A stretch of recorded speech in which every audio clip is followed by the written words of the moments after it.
Shalom, shalom à tous, peuple de Dieu. J'ai le plaisir de vous retrouver encore cette semaine pour un nouvel enseignement sur la parole de Dieu. Nous bénissons le Seigneur pour la vie de chacun de vous. Je bénis le Seigneur pour chacune de vos vies. Je rends grâce à Dieu pour chacune de vos vies. Nous disons merci à Dieu pour le souffle de vie également qu'il nous accorde et que nous puissions être là présents en ce moment afin de partager la parole de Dieu. Alors, comme je l'ai annoncé au cours de la semaine, aujourd'hui on débute une série d'enseignements sur les armes de Dieu, sur l'armure du chrétien.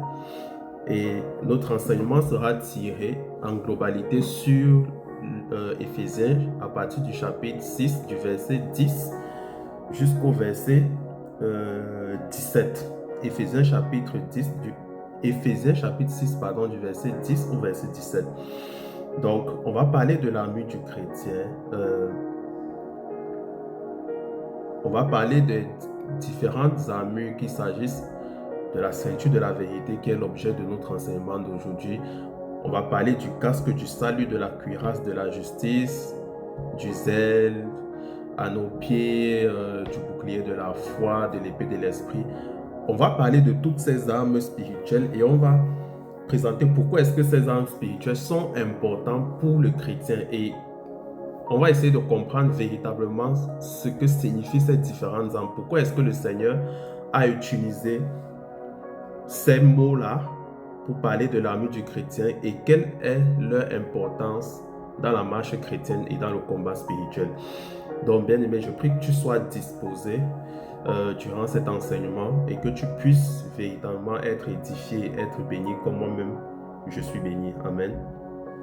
Alors on va remettre ce moment entre les mains de Dieu. On va demander au Seigneur de venir nous parler durant ce moment.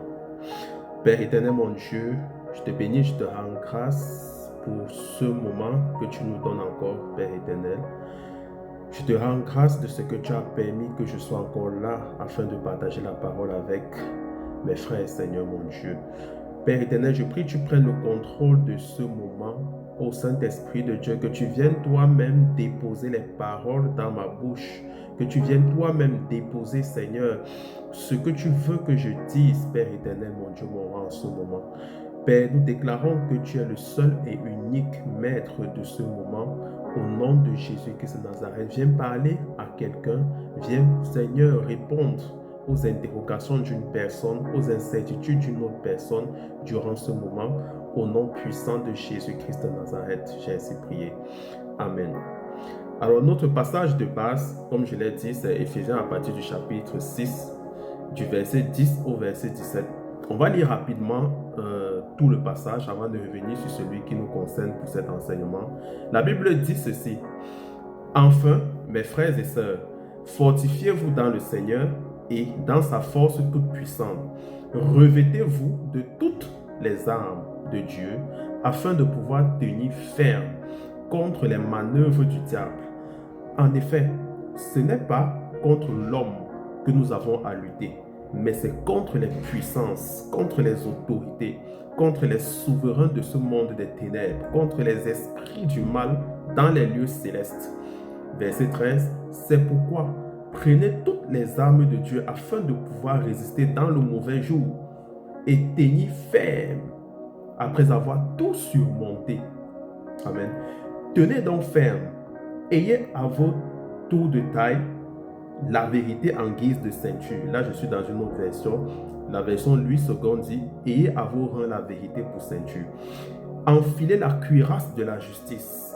Mettez comme chaussure à vos pieds le zèle pour annoncer l'évangile de paix. Prenez en toutes circonstances le bouclier de la foi, avec lequel vous pourrez éteindre toutes les flèches enflammées du mal. Verset 17 enfin. Faites aussi bon accueil du casque du salut et à l'épée de l'esprit, c'est-à-dire la parole de Dieu. Amen. Donc, bien aimé, dans la marche chrétienne, nous sommes amenés à avoir des combats, que ce soit des combats hériter des réclamations familiales, que ce soit des combats personnels pour la manifestation et l'accomplissement des promesses de Dieu dans notre vie. L'apôtre Paul nous recommande ici, bien sûr, sous l'inspiration du Saint-Esprit, il ne parle pas de lui-même, mais il est conduit par l'Esprit de Dieu. Il nous recommande de nous revêtir de toutes les armes de Dieu. Amen. Et il est important déjà de noter d'entrée qu'il ne demande pas de se revêtir d'une seule arme. Amen. Il dit bien, prenez toutes les armes de Dieu afin de résister dans le jour mauvais. Et avant ça, il dit, revêtez-vous de toutes les armes de Dieu afin de pouvoir tenir ferme contre les manœuvres du diable. Amen.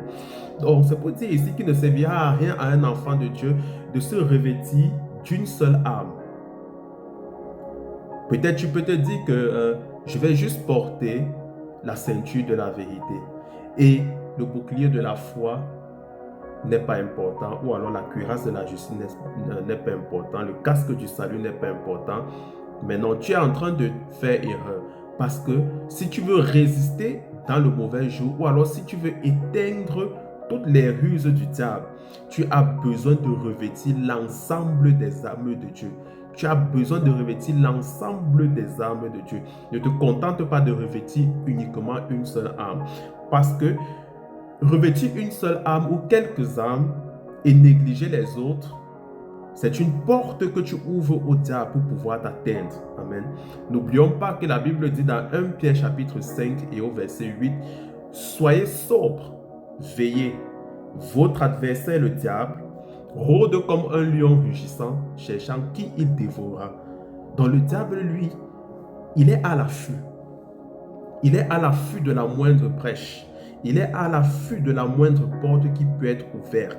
Et l'absence d'une seule arme qu'il manque sur ton armure en tant que chrétien, c'est une porte qui est ouverte pour que l'ennemi t'atteigne. Amen. Donc, on va essayer de comprendre déjà cette semaine c'est quoi la ceinture de la vérité. Pourquoi le Seigneur nous recommande d'avoir à nos reins la ceinture pour vérité. Amen. Ou alors la vérité pour ceinture. Je crois que c'est comme ça que c'est écrit dans Louis II.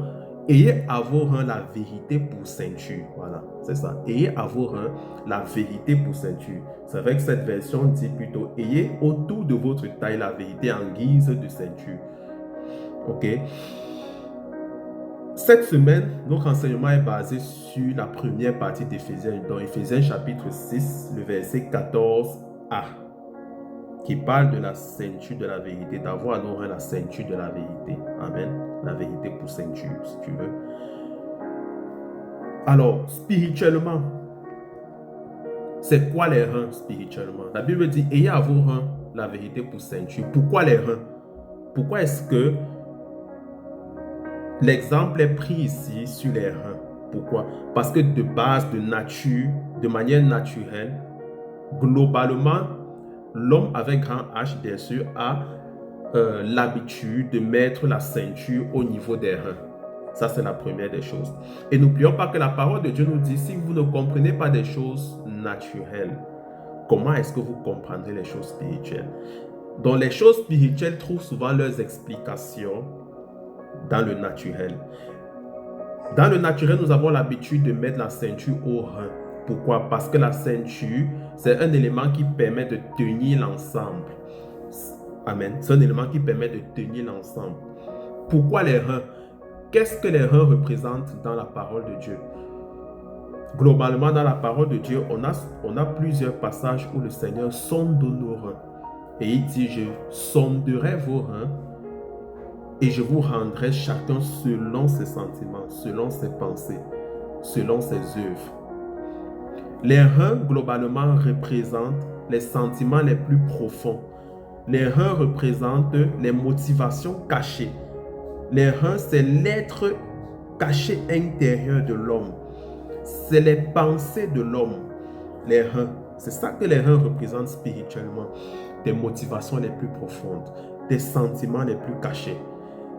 La ceinture, le mot ceinture vient du mot grec périzonomie, qui signifie entre autres mettre autour du corps, serrer, attaché. Amen.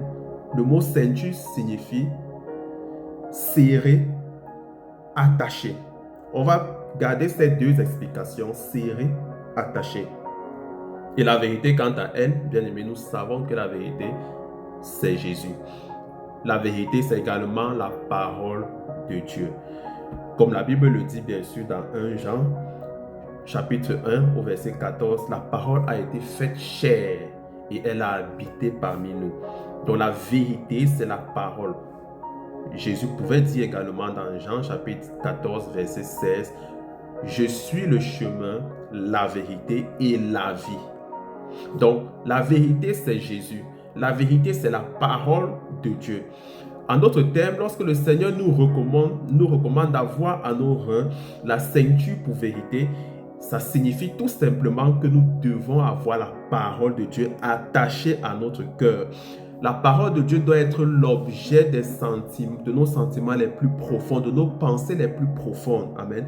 Jésus doit être l'objet de nos pensées. Ou encore, la parole de Dieu doit être l'objet de nos sentiments les plus profonds. D'entrée, voilà comment on peut expliquer de manière claire la ceinture. Ayez à vos reins la ceinture, la vérité pour ceinture. Amen. Ça veut tout simplement dire que ayez dans votre cœur la parole de Dieu. Soyez attachés à la parole de Dieu. Soyez attachés à Jésus. Tenez ferme, serrez la parole de Dieu dans votre cœur. Serrez Jésus dans votre cœur. Amen. Que Dieu, que Jésus, que la parole de Dieu soit l'objet de nos sentiments les plus profonds, l'objet de nos pensées les plus profondes. Amen. Et il faut noter également, bien aimé, que la ceinture n'est pas un simple accessoire sur l'armure du chrétien. Je vous ai envoyé, vous avez vu lorsque j'ai fait la publication, j'ai mis juste une image. C'est juste une image représentative de l'armure du chrétien. Mais la ceinture n'est pas juste un accessoire de l'armure du chrétien. La ceinture, c'est l'élément central. Si vous remarquez, la ceinture au rein est un peu placée comme au centre de gravité du corps. Et le centre de gravité, c'est généralement, je peux dire, une représentation du milieu, comme on dit, centre, du milieu. En d'autres termes, la ceinture au rein pour le chrétien est l'élément central de toute son armure. C'est l'élément central qui maintient en place toutes les autres parties de l'armure. Donc, Paul nous exhorte, sous la conduite du Saint-Esprit, Paul nous exhorte donc à faire de la vérité l'élément central de notre marche avec Christ. Paul nous exhorte à faire de la parole de Dieu, à faire de Christ l'élément central de notre marche avec Dieu. Amen. Voilà pourquoi la ceinture est l'élément central de l'armure. Tout simplement parce que Jésus doit être l'élément central de notre marche avec Dieu. La parole de Dieu doit être l'élément central de notre marche avec Dieu. Sans une attache sincère à la parole de Dieu, les autres armes n'ont pas d'utilité, n'ont pas de puissance. Comment est-ce que si tu n'es pas attaché à la parole de Dieu, tu ne peux pas avoir la foi? Tu ne peux pas avoir la foi si tu n'es pas attaché à la parole de Dieu. Si la parole de Dieu n'est pas pour toi quelque chose à laquelle tu es attaché, tu ne peux pas avoir la foi. Et si tu n'as pas la foi, comment est-ce que ton bouclier qui représente la foi va retenir les flèches enflammées de l'ennemi? Si tu n'as pas la foi, ton bouclier sera fragile. Lorsque les flèches vont venir sur ton bouclier va se casser en une fraction de seconde. Pourquoi? Parce que déjà l'élément central, tu ne l'as pas. La fondation même de la foi, tu ne l'as pas. C'est quoi? C'est la parole de Dieu. Et si tu n'es pas attaché à la parole de Dieu, comment ton casque qui représente le salut sera fort? Même ton salut sera en danger si tu n'as pas la parole de Dieu. Et si tu n'es pas attaché à la parole de Dieu, comment est-ce que tu seras zélé pour annoncer l'évangile? Non, même tes chaussures qui représentent le zèle pour annoncer l'évangile, tes chaussures seront percées, trouées, si je peux dire ainsi. Donc tu n'auras pas de zèle. Et si tu n'as pas l'attache à la parole de Dieu, Tu peux maîtriser tous les passages bibliques. Tu peux réciter tous les passages de la Bible. Mais l'esprit, l'épée de l'esprit qui est la parole de Dieu, tu vas déclarer des paroles, mais elles n'auront aucune puissance. Tes paroles n'auront aucune puissance. Tes paroles ne porteront aucun fruit. Tout simplement parce que tu n'es pas attaché à Dieu. L'attache à Dieu, c'est la base. C'est la fondation de la marche avec Dieu. C'est de l'attache à la parole de Dieu que tout le reste découle. Amen. Tu peux être l'homme le plus juste du monde. Mais malheureusement, si tu n'es pas attaché à Dieu, ça ne sert de rien. La Bible dit, recherchez premièrement le royaume de Dieu et sa justice. C'est la même chose présentement. La Bible, qu'est-ce que la Bible nous recommande? Premièrement, d'abord la ceinture pour vérité. Amen. Et après, nous verrons la cuirasse de la justice. C'est ça qui vient après. Si on lit, le verset 13 dit, prenez toutes les armes de Dieu afin de pouvoir résister dans les jours mauvais et tenir ferme après avoir tout surmonté. Tenez donc ferme. Ayez à votre tour, à votre taille la vérité en guise de ceinture. Enfilez la cuirasse de la justice. Ce n'est pas un hasard que la justice vient en second, bien aimé. La parole de Dieu ne se contredit pas. Beaucoup disent souvent que la parole de Dieu se contredit, mais la parole de Dieu ne se contredira jamais. La Bible dit, recherchez premièrement le royaume de Dieu et sa justice. Amen. Le royaume de Dieu, c'est la parole de Dieu. Le royaume de Dieu, c'est Jésus. Si tu as Jésus, tu as le royaume de Dieu. Si tu as la parole de Dieu, si tu es attaché à la parole de Dieu, tu as le royaume de Dieu. Donc, quand la Bible dit, recherchez premièrement le royaume de Dieu et sa justice, c'est la même chose ici dans Éphésiens. Ayez à vos reins la vérité pour ceinture et la cuirasse de la justice. Amen. La parole de Dieu ne se contredit pas. N'oublions pas, bien aimé, que la Bible dit également dans Josué 1, chapitre 1, verset 8, que ce livre de la loi ne s'éloigne point de ta bouche. Médite-le jour et nuit pour agir fidèlement selon tout ce qui est écrit, car c'est alors que tu auras du succès dans tes entreprises, c'est alors que tu réussiras. Si tu n'es pas attaché à la parole de Dieu, si la parole de Dieu n'est pas l'objet de tes sentiments les plus profonds, tu ne vas jamais réussir. Tu peux réussir selon le monde, c'est clair, mais selon Dieu, tu échoues. Amen. Parce que la réussite selon le monde est différente de la réussite selon Dieu. Le succès selon le monde est différent du succès selon Dieu. Selon Dieu, la réussite et le succès, c'est le salut de ton âme. Tu peux avoir tous les millions du monde, tu peux avoir tout le matériel du monde, tu peux avoir tous les biens du monde, mais si tu n'as pas l'attache à la parole de Dieu, si tu n'es pas attaché à la parole de Dieu, tu as échoué. Tu as échoué, tout simplement, tu as échoué. Parce que la réussite et le succès selon Dieu vient de l'attache à sa parole, vient de l'attache à la personne de Jésus. Amen. Et c'est ça qui favorise ton salut et la réussite de ta vie. Si tu n'es pas attaché à la parole de Dieu, tu ne peux avoir la victoire dans aucun combat spirituel. Oui, amen. Tu ne peux avoir la victoire dans aucun combat spirituel. Souvenez-vous, lorsque le diable a tenté Jésus dans le désert, dans Matthieu 4, à partir du verset 1 jusqu'au verset 11, vous pouvez lire. Le diable est venu tenter Jésus en déformant la parole de Dieu, en lui disant toutes sortes de mensonges. Mais Jésus était tellement attaché à la parole de Dieu que lui connaissait la vérité. Amen. Il connaissait la vérité et parce qu'il était attaché à la parole de Dieu, il a pu déjouer tous les mensonges du diable, toutes les ruses du diable. Donc, bien aimé, peut-être actuellement, le diable te dit toutes sortes de mensonges. Dans un domaine en particulier de ta vie, ça peut être, peut-être tu entends une voix souvent dans ta tête qui te dit tu ne vas jamais réussir, tu ne vas jamais vaincre cette maladie, cette douleur ne va jamais partir, tu ne vas jamais abandonner ce péché, tu ne vas jamais abandonner ce trait de caractère. Tu es condamné, des paroles d'accusation, des paroles d'échec, tous les jours. Bien aimé, ça c'est le travail du diable.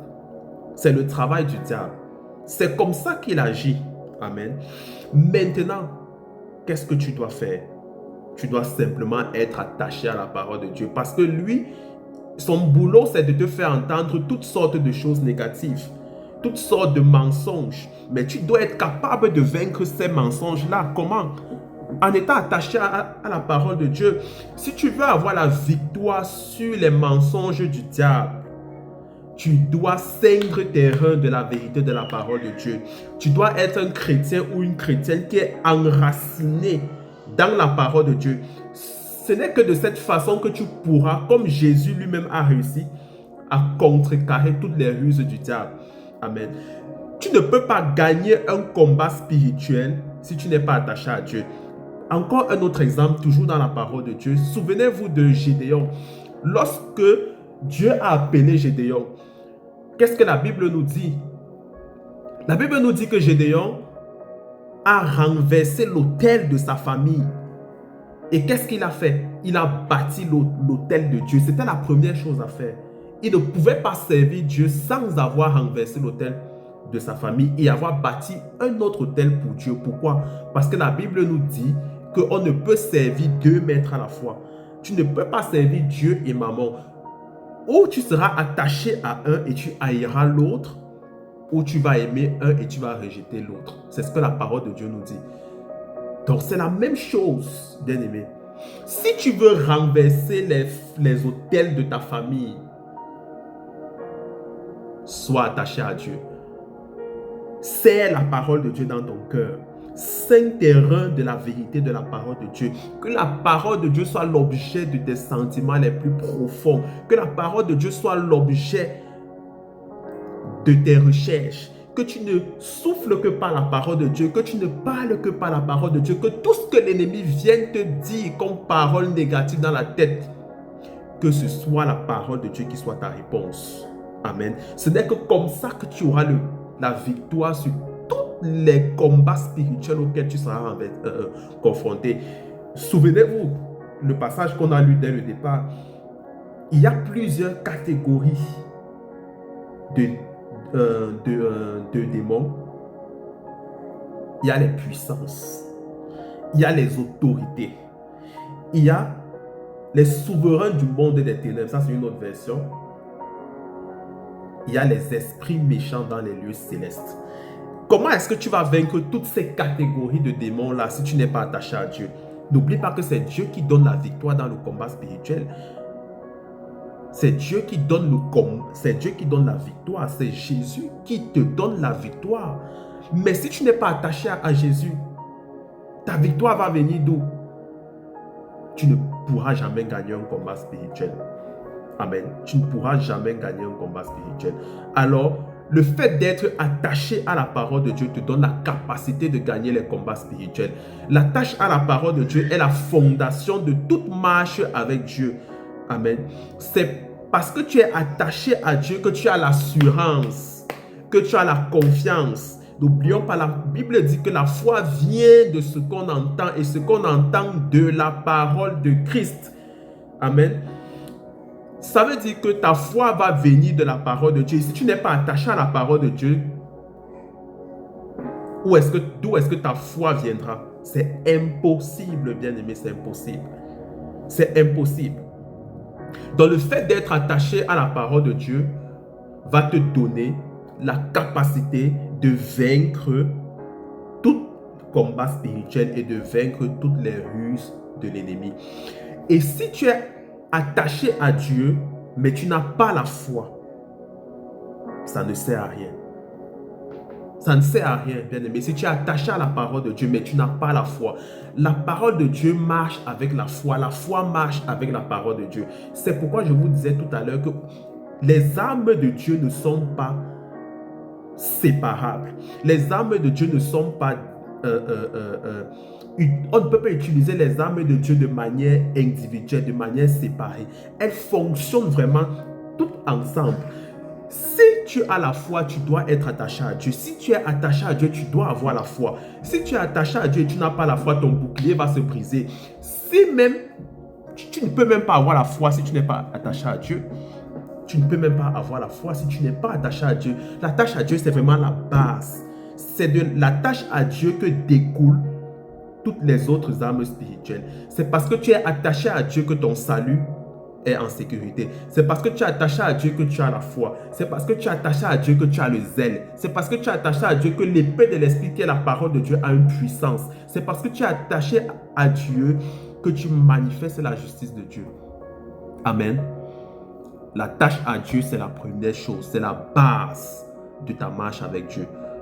C'est la base de ta marche avec Dieu. Amen. La Bible nous dit que sans la foi, il est impossible d'être agréable à Dieu. Hébreux 11, chapitre 6. Or, sans la foi, il est impossible de lui être agréable. Car il faut que celui qui s'approche de Dieu croit que Dieu existe et qu'il est le rémunérateur de ceux qui le cherchent. Alors, si tu n'as pas la foi, comment est-ce que tu seras agréable à Dieu? Comment est-ce que Dieu va accomplir ses promesses dans ta vie? Comment est-ce que Dieu va manifester ses promesses dans ta vie si tu n'as pas la foi? N'oublions pas également un passage dans Hébreux qui nous dit, de même, soyez comme, si je ne me trompe pas, soyez comme les héros qui, par la foi et la persévérance, ont hérité des promesses. Comment est-ce que tu vas hériter des promesses de Dieu si tu n'as pas la foi? Et comment est-ce que tu auras la foi si tu n'es pas attaché à la parole de Dieu? C'est pas possible. Peut-être tu es en train de te plaindre maintenant que les promesses de Dieu ne s'accomplissent pas dans ta vie. Les promesses de Dieu tardent dans ta vie, mais je vais te poser une seule question. Est-ce que tu es attaché à la parole de Dieu? Est-ce que la parole de Dieu est l'objet de tes sentiments les plus profonds? Est-ce que tu serres la parole de Dieu dans ton cœur comme une ceinture peut serrer ton vêtement pour le tenir ferme? Ce n'est que comme ça que ta foi va porter du fruit. Ce n'est que comme ça que ta foi va porter du fruit. Tu dois être attaché à la parole de Dieu au-delà de toute épreuve. Tu dois être attaché à la parole de Dieu. Amen. Sinon, ta foi ne produira rien. C'est dire l'importance de s'attacher à la parole de Dieu parce que la parole de Dieu renforce notre foi. Amen. La parole de Dieu renforce notre foi. Elle nous donne l'assurance, elle nous donne la confiance. Tu peux être le chrétien le plus zélé de l'Église, mais ton zèle sera sans saveur si tu n'es pas attaché à la parole de Dieu. Ton zèle sera sans saveur aux yeux de Dieu. Parce que Dieu regarde au cœur. Dieu ne regarde pas à l'apparence. Ce n'est pas parce que tu vas multiplier les activités à l'église que tu seras agréable aux yeux de Dieu. Tu seras agréable aux yeux de Dieu si Dieu, en sondant tes reins, comme la parole de Dieu dit, il voit l'attache à sa parole. Il voit que tu es un enfant de Dieu qui est attaché à la parole de Dieu. Il voit que tes sentiments les plus profonds, dans tes pensées les plus secrètes, que c'est la parole de Dieu qui circule dans tes pensées. C'est comme ça que tu seras agréable à Dieu. Amen. C'est comme ça que tu seras agréable à Dieu. Encore plus si tu n'es pas attaché à la parole de Dieu.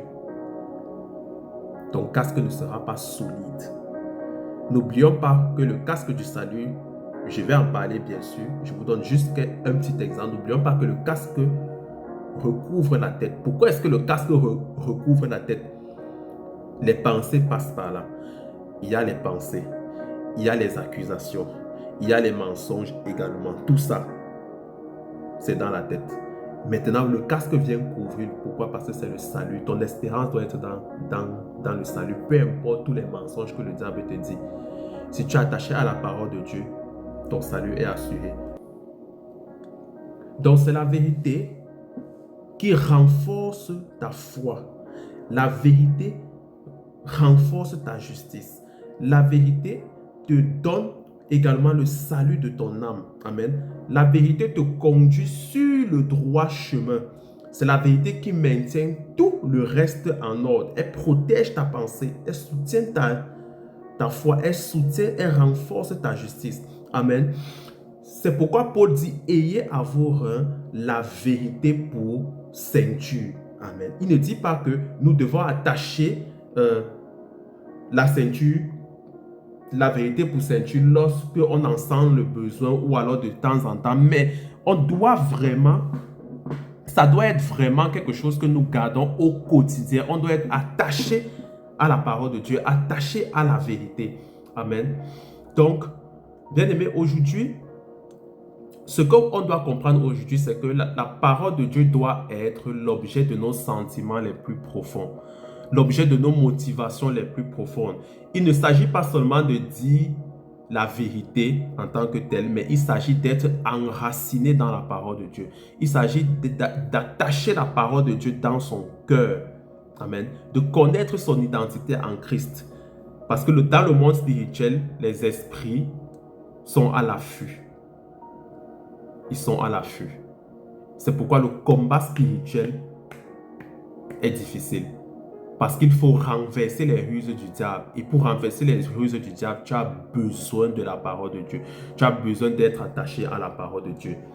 Jean chapitre 15, le verset 7, la Bible dit, « Si vous demeurez en moi et que mes paroles demeurent en vous,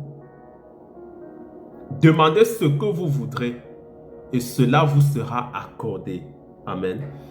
Donc, on voit ici que même que la tâche à la parole de Dieu a également la capacité de nous permettre d'hériter des promesses de Dieu, de nous permettre d'avoir une vie d'exaucement dans la parole de Dieu. Amen. Une vie d'exaucement. Parce que la parole de Dieu dit, si vous demeurez en moi, amen, et que mes paroles demeurent en vous, demandez tout ce que vous voulez et cela vous sera accordé. Donc le fait de demeurer même dans la parole de Dieu favorise l'exaucement de tes prières. Amen. Ça favorise l'exaucement de tes prières. Alors, il ne suffit pas de lire juste un verset le matin ou bien le soir, mais il faut vraiment laisser la parole de Dieu te transformer. Il faut laisser la parole de Dieu te façonner. Il faut laisser la parole de Dieu travailler en toi. Amen. Il faut laisser la parole de Dieu travailler dans ton être. Laisser la parole de Dieu te transformer. C'est très important si tu veux voir l'accomplissement, l'exaucement des promesses de Dieu dans ta vie. Alors aujourd'hui, bien aimé, j'espère que le Seigneur t'a parlé. J'espère que tu as compris quelque chose. J'espère que tu as compris pourquoi est-ce que la Bible nous dit d'avoir à nos reins la vérité pour ceinture. Alors prends la résolution aujourd'hui de t'attacher à la parole de Dieu. Prends la résolution aujourd'hui de t'attacher à Jésus qui est la parole de Dieu. Parce qu'il est la fondation de ta foi. Il est la fondation de ta marche chrétienne. Il est la fondation et la base de toutes les victoires dont tu as besoin dans ta marche chrétienne. Si tu es dans un combat spirituel en ce moment, attache-toi simplement à la parole de Dieu. C'est de là que va venir ta victoire. C'est de là que va venir ta victoire. Alors garde un moment de silence là où tu es et médite sur ces paroles que le Seigneur vient de donner à ton cœur. Amen. Et pendant ce temps, je vais juste faire une prière pour toi et je sais que le Seigneur va te faire grâce et je sais que le Seigneur va te parler. Amen. Alors, Père éternel, mon Dieu, mon roi, je te bénis, je te rends grâce, Seigneur, pour ce message. C'est toi qui as déposé ces paroles, Seigneur, dans ma bouche. Alors, je prie, Seigneur, que ces paroles ont parlé à mon frère et à ma soeur qui écoutent cette vidéo, Père éternel, mon Dieu, mon roi. Je prie que tu nous donnes encore de continuer à nous attacher davantage à ta parole. Car c'est de ta parole que découle, Père éternel, mon Dieu, les sources de la vie. C'est de ta parole que découle toutes choses dans notre vie chrétienne, Père éternel. Sans ta parole, Seigneur, nous ne pouvons rien. Sans ta parole, nous ne pouvons pas avoir la foi. Sans ta parole, nous ne pouvons être sauvés. Père éternel, mon Dieu, donne-nous de nous attacher véritablement à ta parole. Donne-nous de méditer ta parole jour et nuit et de la garder serrée, attachée dans nos cœurs. Père éternel, mon Dieu, mon roi, nous prions, ô Seigneur, que ceux-là, Papa, mon Dieu, qui avaient encore des combats à mener ou qui étaient dans des combats spirituels en ce moment, Seigneur, donne-leur d'être attachés à ta parole. Donne-leur de ne trouver que la solution, le refuge dans ta parole. Parce que c'est dans ta parole, Père éternel, mon Dieu, que la victoire va venir. C'est dans ta parole, Seigneur, mon Dieu, mon roi, que le succès va venir. Alors, Père éternel, mon Dieu, mon roi, accorde-nous la capacité de nous attacher davantage à toi. Accorde-nous la capacité, Seigneur, de rester focalisé sur ta parole, de rester focalisé sur toi, afin que nous puissions avoir la victoire dans nos combats spirituels. Père, nous te bénissons, nous te rendons grâce pour ce message. Et nous remettons déjà entre tes mains, Seigneur mon Dieu, mon roi, toute cette semaine qui s'annonce. Nous prions, Papa, que cette semaine soit une semaine de grâce, que cette semaine soit une semaine de bénédiction, que cette semaine soit une semaine de faveur pour chacun de nous, Père éternel, mon Dieu. Et qu'en cette semaine, Père, que nous puissions voir ta gloire se manifester dans nos vies. C'est dans le nom puissant de Jésus-Christ de Nazareth que j'ai ainsi prié. Amen. Alors, bien-aimés, on se dit à la semaine prochaine pour le deuxième thème sur, je crois que c'est la justice.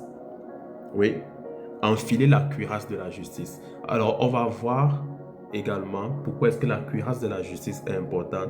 C'est quoi la cuirasse de la justice? Quel est son rôle dans le combat spirituel?